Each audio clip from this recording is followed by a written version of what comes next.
Hi guys, welcome back to the channel. Guys, एक new job vacancy के बारे में डिस्कस करने वाले हैं। वेल भारत इलेक्ट्रॉनिक्स लिमिटेड की तरफ से ये रिक्रूटमेंट निकल के आई हुई है। अब बहुत सारे लोग इस पीडीएफ को हो सकता है ऑलरेडी कई जगह पे देख चुके हो, बट इसमें मैं थोड़ी एक चीज समझाने वाला हूँ। बहुत सारे लोगों का मुझे मैसेज आया है कि आपको ये वाली जॉब में अप्लाई क्यों करना चाहिए और कौन लोग इसको अप्लाई कर सकते हैं। सबसे पहले इसका जो पे स्केल बहुत अच्छा है। नवरत्ना कंपनी है, ये तो पहली बात। ठीक है, मिनिस्ट्री ऑफ डिफेंस के अंदर काम करते हैं। अगर आप काम करेंगे तो government of India enterprise under the ministry of defence, Navratna PSU है, जो कि 350 different products like people system, homeland security, ठीक है, रडार्स, नवल सिस्टम, इसके मतलब जो प्रोडक्ट है ये कंपनी बनाती है। अब कौन लोग इसमें अप्लाई कर सकते हैं? देखो, आपको पीडीएफ हर जगह से मिल गया होगा, बट मैं एक मतलब समझाना चाहता था आपको कि कौन लोग अप्लाई करना चाहिए इसमें। ठीक है, उसके पहले यदि आप चैनल पे नए हो तो चैनल को सब्सक्राइब कर लो ऐसी इन्फॉर्मेटिव वीडियोस के लिए। देखो, अगर आप गेट की प्रिपरेशन कर रहे हो या आप अभी घर पे बेरोजगार बैठे हो, आप जॉब ढूंढ रहे हो, so that is a good opportunity. ठीक है, आपके लिए नंबर वन, अगर आप जॉबलेस हो अभी, नंबर वन अगर आप जॉबलेस हो that is a good opportunity.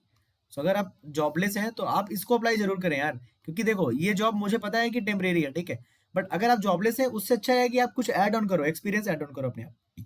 और वैकेंसी यहाँ पे बहुत अच्छी नंबर ऑफ वैकेंसीज है, सारा डिस्कस करेंगे आगे। ठीक है, दूसरी चीज, अगर आप गेट की प्रिपरेशन कर रहे हो और आपको फाइनेंशियली इंडिपेंडेंट चाहिए अपने घर से, कि मुझे गेट की प्रिपरेशन में कर रहा हूँ 2027 की, अगर आप ड्रॉप वगैरह लिए हो 2026 की भी कर रहे हो तो ठीक है, अगर आपको करना है तो आप इसको अप्लाई जरूर करें, क्योंकि आपकी प्रैक्टिस भी बनेगी गेट की, और साथ में अगर ये जॉब मिल जाती है आपको, आप गेट की प्रिपरेशन करते रहना, ये जॉब ले लेना। काफी लोग मैंने देखा, दो तीन लोग मेरे दोस्त हैं जिन्होंने किया है इस पे काम। ठीक है, बाद में उन्होंने आईटी में स्विच कर लिया, वो अलग बात है। तो यहाँ पे दो तीन चीजों का फायदा होगा। एक तो आप फाइनेंशियल इंडिपेंडेंस हो सकते हैं, दूसरा आपको एक्सपीरियंस मिल जाएगा, जॉब एक्सपीरियंस मिल जाएगा। ठीक है, तीसरा, अगर आप जॉबलेस हैं तो आपके लिए एक बहुत ही बेहतरीन अपॉर्चुनिटी है आपको कुछ ऐड ऑन करने के लिए। तो अब इस पीडीएफ को आगे बढ़ते हैं। तो जो लोग डाउट में थे कि मुझे भरना चाहिए कि नहीं फॉर्म, फिल कर देना। अगर आपके मन में डाउट था कि अगर आपको जो तीन पॉइंट्स मैंने बताए उसके अलावा भी कोई पॉइंट लगता है कि नहीं ये भी एक ऑप्शन हो सकता है इसलिए मुझे भरना है, तो आप फॉर्म फिल कर दो। ठीक है, समझने की कोशिश करते हैं पीडीएफ कि कौन अप्लाई कर सकता है कौन नहीं कर सकता। ओके, तो सबसे पहले इन्होंने स्टार्टिंग में ही पे स्किल बता दिया कि पे स्किल जो होगा आपका और अदर फाइनेंशियल बेनिफिट जो होंगे वो क्या होंगे। बेसिक पे 40,000 होगा, 1,40,000 तक, और सीटीसी यहाँ पे अप्रॉक्स 13 लाख का होने वाला है। ठीक है, नंबर ऑफ वैकेंसी की बात करें, प्रोविजनरी इंजीनियर मतलब यहाँ पे टेम्परेरी बेस पे नौकरी है, और ई टू गेट पे होगी। 175 नंबर ऑफ पोस्ट है, 109 175 है यहाँ पे इलेक्ट्रॉनिक्स के लिए। अगर आप इलेक्ट्रॉनिक्स के हैं तो 175 वैकेंसी, मैकेनिकल के लिए 109, कंप्यूटर साइंस के लिए 42 वैकेंसी, और यहाँ पे इलेक्ट्रिकल के लिए 14 वैकेंसी। ठीक है, बेसिक पे 40,000 होने वाला, 40 की यहाँ पे बेसिक पे होता है। बेसिक पे के आधार पे आपको in addition to basic pay, the selected candidates will be integrated for the DHRA convention allowance, performance related pay, medical reimbursement and other prerequisites is the admissible। तो आपको बेसिक पे तो मिलेगा 40,000, उसके अलावा एडिशन में भी और सारी चीजें मिलेंगी, और अप्रॉक्स सीटीसी हो जाएगा 13 lakhs हो जाएगा, और सीटीसी 13 lakhs मतलब 60 to 70,000 आपकी नेट सैलरी आने वाली है। So that is a good thing अगर आप अभी घर में बैठे हो तो। Details of post and minimum eligibility criteria की बात करें अगर, तो अगर आप ई टू प्रोफेशनल इंजीनियर में 175 वाली वैकेंसीज, या कि इलेक्ट्रॉनिक्स में अगर अप्लाई करना चाहते हैं तो इंजीनियरिंग ग्रेजुएट होना चाहिए सबसे पहले। Okay, in electronics and communication, electronics and telecommunication, okay, telecommunication, ये सारी चीजें होनी चाहिए। ठीक है, अगर 109 वाली वैकेंसी जो थी हमारी मैकेनिकल की, तो मैकेनिकल इंजीनियरिंग में आपकी बी बीटेक बीएससी होनी चाहिए। अगर कंप्यूटर साइंस में तो B BTech BSc engineering graduate in computer science engineering, science engineering, ये सारी चीजें होनी चाहिए। सेम चीज आप इलेक्ट्रिकल में भी देख सकते हैं। तो ये सारी क्वालिफिकेशन है, पीडीएफ में आपको मिल जाएगा। पीडीएफ कैसे मिलेगा लास्ट में बता दूंगा। रिजर्वेशन भी देख सकते हो कि कौन किसके लिए कितनी वैकेंसी है। तो यहाँ पे रिजर्वेशन भी दिया है, टोटल 340 वैकेंसी है, रिजर्वेशन वगैरह भी दिया है।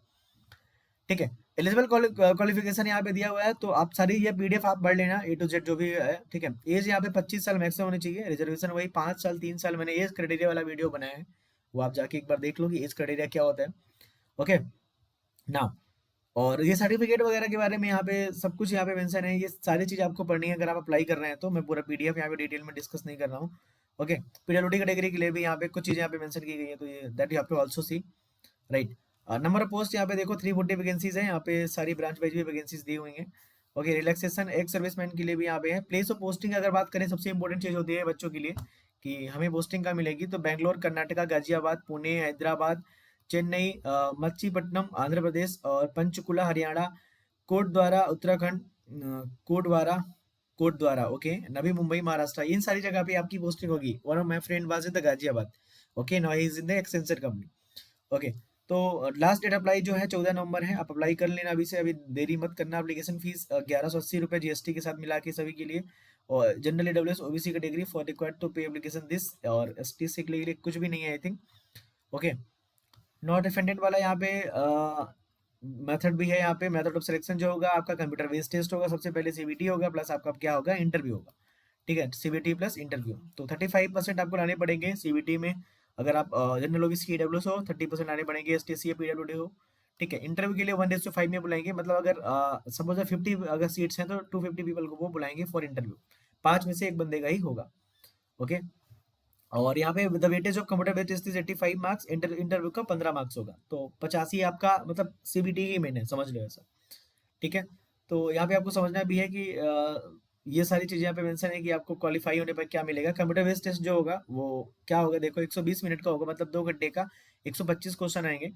ओके, यहाँ पे 100 क्वेश्चन जो होंगे टेक्निकल के होंगे, 25 general awareness and reasoning aptitude के और रीजनिंग के होंगे। सिलेबस यहाँ पे देखो, सिलेबस यहाँ पे लिखा हुआ है, the syllabus for the computer based test will primarily focus on objective type questions derived from the core engineering subjects that candidates have studied in the past of their respective engineering discipline और specialisation, जो आपने BTech में पढ़ा है उसी पे होगा।